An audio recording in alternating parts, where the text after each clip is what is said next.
Hello everybody, Cloistered Rambler here to talk about yet another RPG. And I didn't think I'd have to make this kind of video of this style, but goddammit I have to. The announcement for Xenoblade 3 just dropped in the recent direct, and I am ecstatic just rewatching the trailer looking for the smallest details that are just hidden within it. Let me just say, there's a lot in this trailer to unpack, and for anyone who hasn't played both Xenoblade 1 and 2, I will be spoiling both of them in conjunction, so I'm just giving this warning at the beginning so no one gets spoiled. It's merely for speculatory reasons, but just keep that in mind before you head into the video.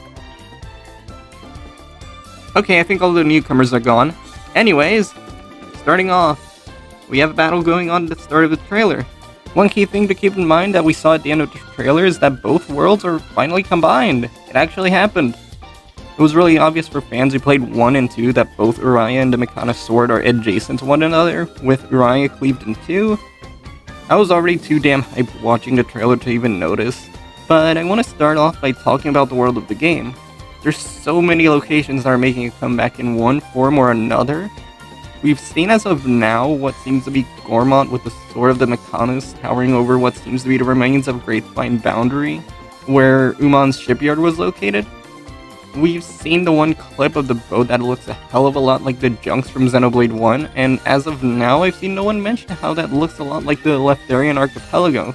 Almost like the Isle of Sleeping Remains, which is like the closest thing that resembles it, but it really could be any other similar tie-in because Leftheria is composed of a bunch of them. We also see the remains of the fallen arm, and beyond that, I can't really glean much else. There's like one area with this giant machine surrounded by water that I thought might be Magna Forest, but I really can't tell just from that one shot alone. While it looks like no area from Xenoblade 1, there is this one area that looks almost like a mix of the architecture from the Homs and the Machina combined into one. It's a neat little mix between Colony 9 and Agnertha. But the fallen arm was like the moment I realized, oh crap, the worlds are actually combined. Granted, no matter how much I've looked through this trailer, there is always something new to see in it. Some connection either to Xenoblade 1 or 2 that I've seen some people haven't even mentioned yet. Now, to all those people who've been in both games, we all know what happens at the end of 2.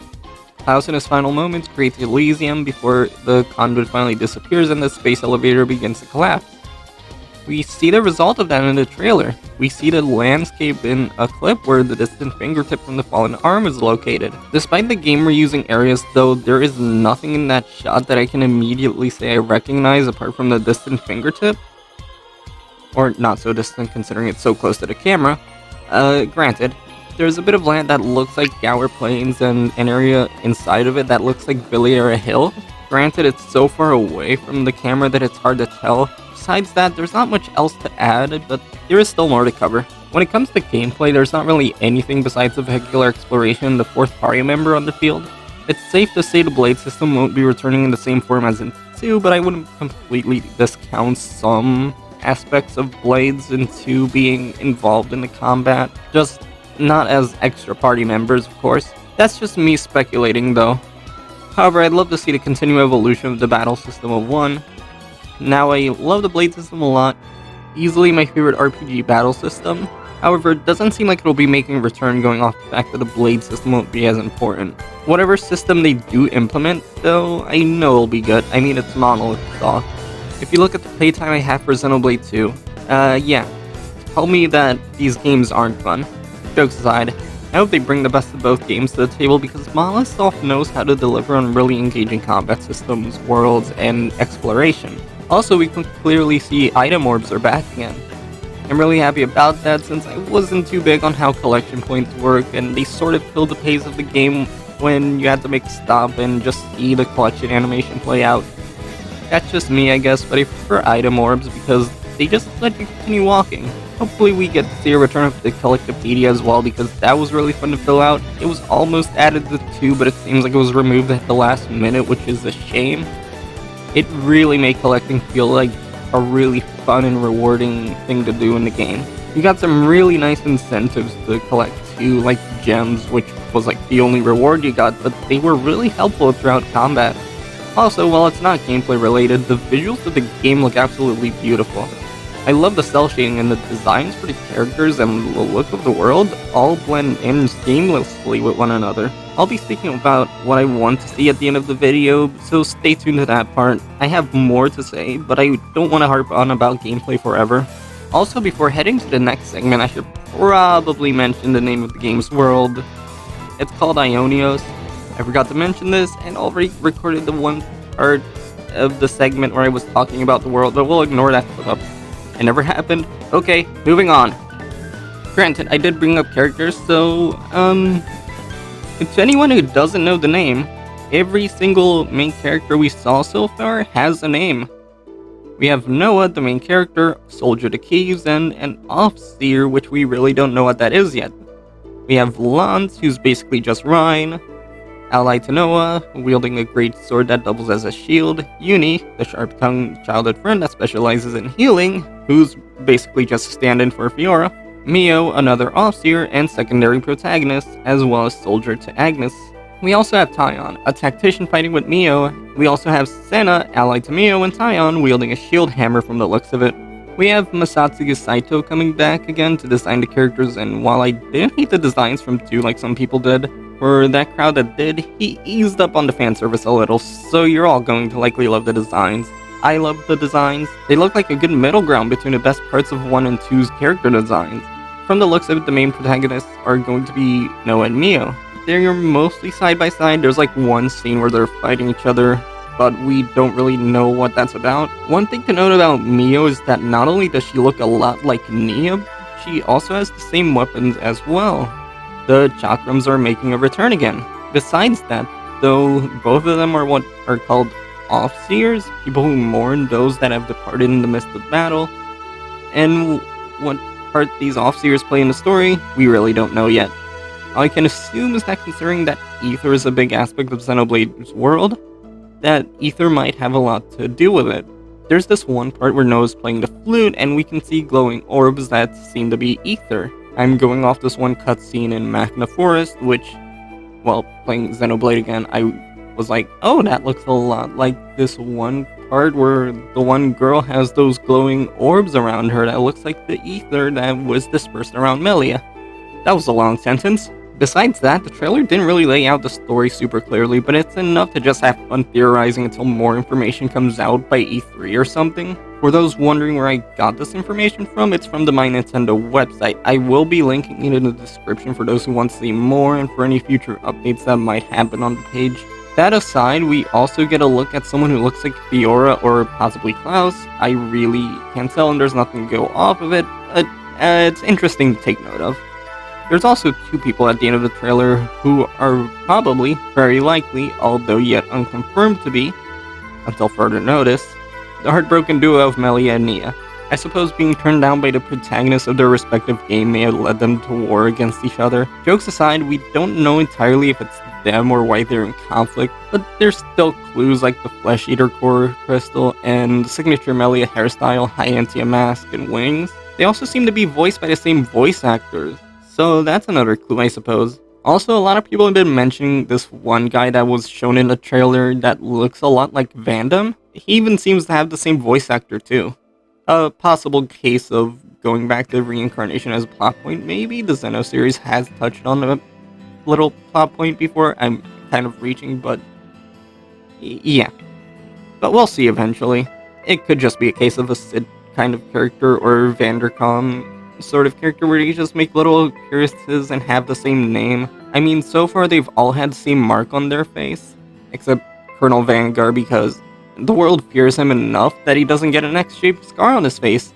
There's also Mio looking a lot like Nia, and some speculate that she could be a descendant, which is entirely possible. It wouldn't be the first time the Xenoblade series has done this, given Hugo's descendant Niall exists and he looks entirely like him.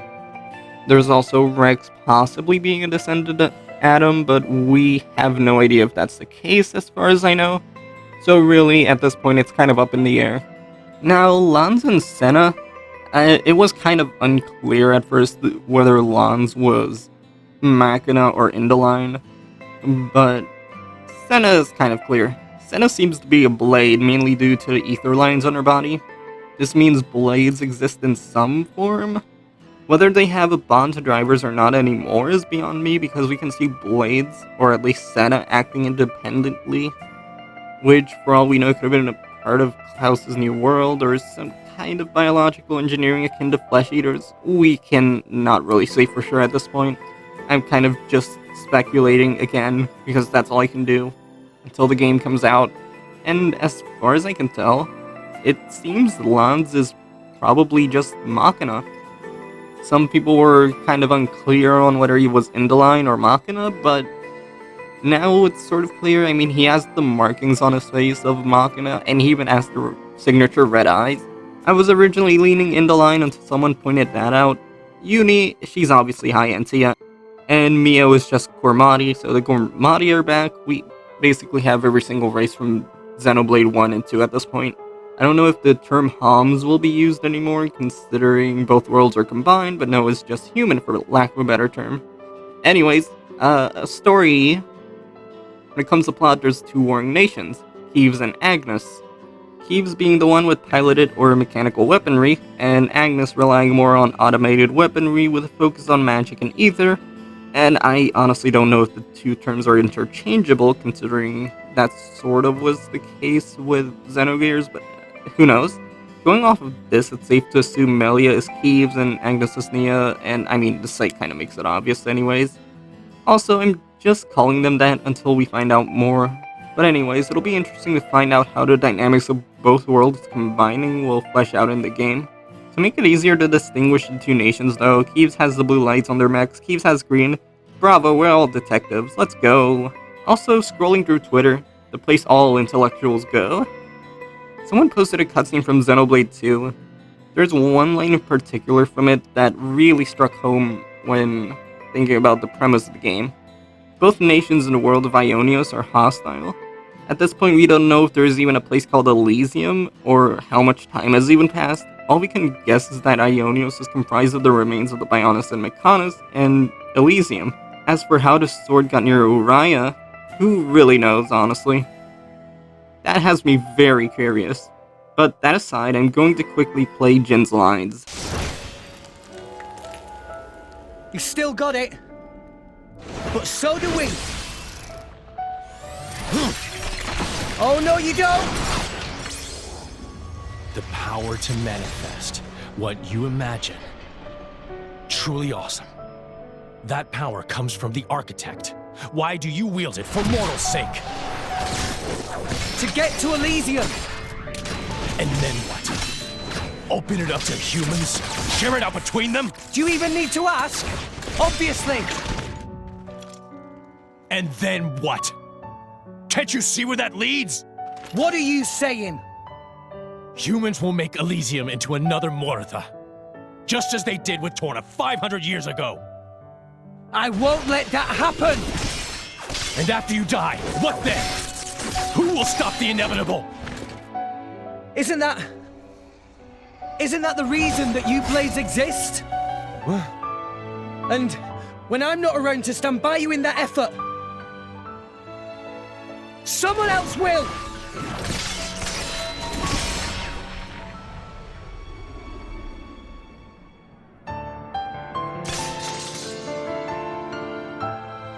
That's right!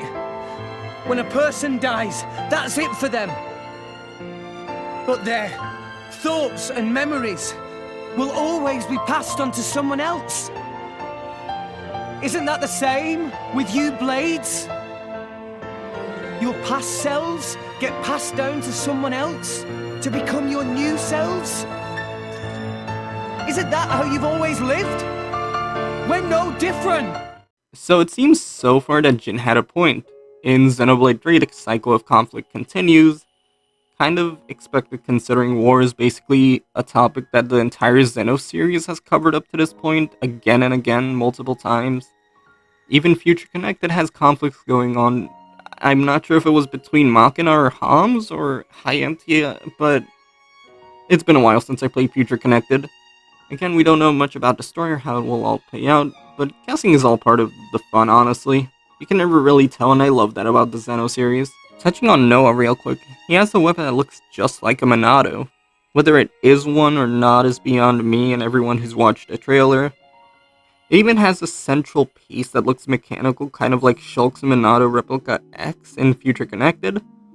I really don't know. I'm saying that a lot, but the point is that it looks like a Minato. Whether Alvis or Pyra and Mithra make an appearance in this game is unknown. We do hear someone that sounds like Pyra, but whether Pyra returns or not, we'll see. Granted, onto the Zohar, or Conduit, either one. Knowing that the events of Xenoblade 2 concluded with the Zohar disappearing, I read that off the script, I am that used to calling it the Zohar. I would love to see what it means for the world of Ionios. I cannot offer that much speculation regarding this though, because I have no damn clue where we're going with the story. All I know is Takahashi is directing it, and that just means it's going to be good. Also, it was planned while Xenoblade 2 was being developed, so it'll most likely all make sense once the game comes out. However, I do want to touch on the Siren model kit real quick, specifically the lore it presents within it. All information is gotten from Xenomira, they're the ones that translated it, and if you want to know more, I'm going to link them because it's really interesting to read. However, there's 2 other space elevators aside from Radamanthus from Xenoblade 2. Those 2 space elevators are called Ayakos and Minos. At some point in the trailer, there's like this one huge tree, and I'm probably reaching here, but it looks similar to the world tree at least. It's really unlikely. We don't see anything similar to that anywhere else in the trailer, so I'm just reaching at this point. But it really brings into question whether or not the other 2 towers are going to have some role to play in the story of Xenoblade 3. Even with all this, I still haven't covered everything I wanted to cover for the trailer. I have heard people speculating on Klaus possibly being reincarnated, and reincarnation was the big plot point in Xenogears, with Faye and Ellie both being reincarnated multiple times throughout the game's continuity. This is all just me rambling, I'm not pulling this from anywhere, nor is it credible, I just need to do this because I need to theorize, damn it. But, does that mean Galea also gets reincarnated? Does Banna also get reincarnated? What does that mean for the Conduit, considering that was needed for the events of Xenogears to even play out? Does this mean the Conduit isn't entirely gone? Is it just somewhere lying dormant until it's used by some faction or something? Are the Nopons still greedy? Is Banna still a drug lord when he gets reincarnated? Okay, I'm going all over the place, I probably sound insane. Gameplay wise, I have no clue what I'd love to see, but I'd like to see an evolution of Xenoblade 1's system. I feel 2 kind of peaked in the base game. I know some people like Torna more. I personally like the base game but 2 because, I mean, challenge mode. Look at the gameplay, tell me this isn't fun. Also, I think the battle system of 1 could use some improvements to the formula. I know Xenoblade X exists, but I have not gotten to play Xenoblade X because Nintendo kind of made the Wii U that existed. Xenoblade X is still stuck on it, unfortunately. As for what kind of improvements, I wouldn't really know. I absolutely love both battle systems though. The introduction of a 4th party member is really going to change up battle dynamics, and I'm all for it. It kind of reminds me of Final Fantasy VI. I don't know why, but every time I just think, oh, we have a 4th party member, it's just, oh wow, it's like Final Fantasy VI. Not even a bad thing, I just can't help but be reminded of the game. Either ways, I just want to make this quick video, because I just love the Xeno series. It is easily my favorite RPG franchise of all time, and one of the few where I'm willing to go the full mile to do side content. I beat all the super bosses in 1 and 2, or there's like a couple I haven't that are in side quests. I even maxed out Vandom's Affinity Shard. No, I am not joking, and we all know what happens to him in Chapter 3 of the game. Discourage! Remember to fight your war!